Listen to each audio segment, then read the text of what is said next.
জন্মদিন আসে বারে বারে। জীবনের শেষ প্রান্তে পৌঁছে রবীন্দ্রনাথ ঠাকুর তার জন্মদিন নিয়ে স্মৃতিচারণ করতে গিয়ে বলেছিলেন, তার জন্মদিনের ধারাও সময়ের সাথে সাথে নিজের গতিপথ পরিবর্তন করে চলেছিল। পারিবারিক গণ্ডি পেরিয়ে তা একসময় হয়ে উঠেছিল সর্বজনীন। তিনি একবার শান্তিনিকেতনে বলেছিলেন, তখন আমার তরুণ বয়স, প্রভাত হতে না হতেই প্রিয়জনেরা আমাকে কত আনন্দে স্মরণ করিয়ে দিয়েছে যে আজ তোমার জন্মদিন, আজ তোমরা যেমন ফুল তুলেছ, ঘর সাজিয়েছ, সেই রকমই আয়োজন তখনও হতো। রবীন্দ্রনাথের জন্মোৎসব পালনের এক চমৎকার বর্ণনা পাওয়া যায় তার ভাগ্নি সরলা দেবী চৌধুরানীর লেখায়। সময়টা ছিল কবির প্রথম দিকের কোনো এক জন্মদিন। সরলা দেবী তখন তার মেজ মামা সত্যেন্দ্রনাথ ও নতুন মামা জ্যোতিরিন্দ্রনাথের সাথে কলকাতার ৪৯ নম্বর পার্ক স্ট্রিটের বাড়িতে থাকতেন। সরলা দেবী লিখেছিলেন, অতি ভোরে উল্টোডাঙার কাশীবাগান বাড়ি থেকে তিনি বকুল ফুল নিয়ে নিজের হাতে মালা গাঁথতেন। তারপর চুপি চুপি পার্ক স্ট্রিটের বাড়িতে গিয়ে ঘুমন্ত রবিমামার শিয়রে সেই মালা আর বাজার থেকে আনা বেলফুলের মালা রাখতেন। সাথে থাকতো একজোড়া নতুন ধুতি আর চাদর। এই উপহারটুকু কবির পায়ের কাছে রেখে প্রণাম জানিয়ে জাগিয়ে তুলতেন তিনি। সেই আনন্দময় ভোরে কবির সাথে সাথেই জেগে উঠত পুরো বাড়ি। এইভাবেই পারিবারিক স্নেহ আর ভালোবাসার মধ্যে দিয়ে শুরু হয়েছিল বিশ্বকবির জন্মদিনের পথ চলা, যা পরবর্তীকালে বিশ্বের আপাময় বাঙালির কাছে ও হৃদয়ে এক অনন্য উৎসবে পরিণত হয়েছিল। রবীন্দ্রনাথের জন্মদিন শুধু জোড়াসাঁকোর আত্মীয় পরিজনদের মধ্যেই পরবর্তীতে সীমাবদ্ধ থাকেনি। কবি নিজেই তার জীবদ্দশায় এই দিনটিকে একটি জাতীয় উৎসবে পরিণত হতে দেখেছিলেন।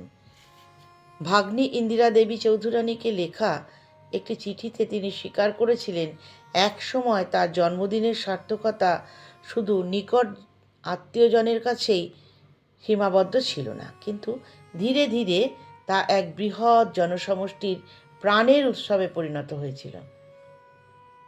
একে তিনি তার জীবনের এক নতুন জন্ম বা জন্মান্তর বলে অভিহিত করেছিলেন। জীবনের শেষ অপরাহ্নে এসে কবি অনুভব করেছিলেন তার জন্মভিটে জোড়াসাঁকোর সাথে সম্পর্কের টান কিছুটা আলগা হয়ে আসছে। তার কাছে সেই চেনা বাড়িটি তখন বালুময় নদীপথের মতো মনে হতো, যেখান দিয়ে আর স্রোত বয়ে যায় না।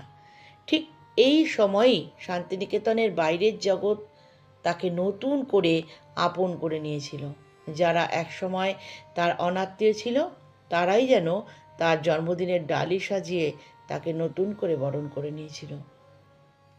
আত্মীয় পরিজনদের বাইরে কবি প্রথমবার জনসম্মুখে জন্মদিনের অভিনন্দন ও সংবর্ধনা পেয়েছিলেন ১৩১৭ বঙ্গাব্দের ২৫শে বৈশাখ। কবি যখন ৪৯ বছর পার করে ৫০-এ পা দিয়েছেন। শান্তিনিকেতন আশ্রমের শান্ত ও নিভৃত পরিবেশে সেদিন আয়োজিত হয়েছিল তার প্রথম জন্মোৎসব। সেই অনুষ্ঠানে কবি এক গভীর সত্য তুলে ধরেছিলেন। তিনি বলেছিলেন, একদিন আমি আমার পিতামাতার ঘরে জন্ম নিয়েছিলাম, কিন্তু আজ আপনাদের এই উৎসবের মধ্যে দিয়ে আমি জীবনের নতুন ক্ষেত্রে পুনরায় জন্মলাভ করলাম। কবির কাছে এই উৎসবের মূল্য তখনই সার্থক ছিল যখন তিনি অনুভব করতেন যে মানুষ তাকে অন্তরের টানে আপন করে নিয়েছে।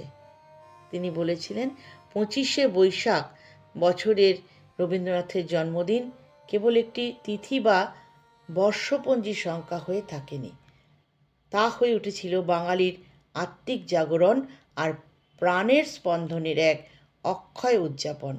জোড়াসাঁকোর অন্দরমহল থেকে শুরু হয়ে কলকাতার রাজকীয় টাউন হল, কবির এই জন্মযাত্রার প্রতিটি ধাপ তার দীর্ঘ জীবনের বাঁকে বাঁকে আরও কত বিচিত্র স্থানে, কত বিচিত্র আয়োজনের এই বিশেষ দিনটি যে পালিত হয়েছিল, তা জানতে আমাদের ইতিহাসের আরও গভীরে প্রবেশ করতে হবে। বিদেশের মাটি থেকে শুরু করে শান্তিনিকেতনে পরবর্তীকালের বর্ণিল উৎসব, এই মাইলফলকের কাছে এসে পরবর্তী অবসরে আমরা ফিরে আসব কবি জন্মোৎসবের আরও অনেক বিস্ময়কর ও অজানা ইতিহাস নিয়ে। কবির ভাষায় বলতে গেলে, পুরাতনীরে বিদায় দিলে না তো নতুনকে তাই দিলে না আবাহন। আমরাও সেই নতুনের টানে আবার দেখা করব এই ইতিহাসের পাতায়।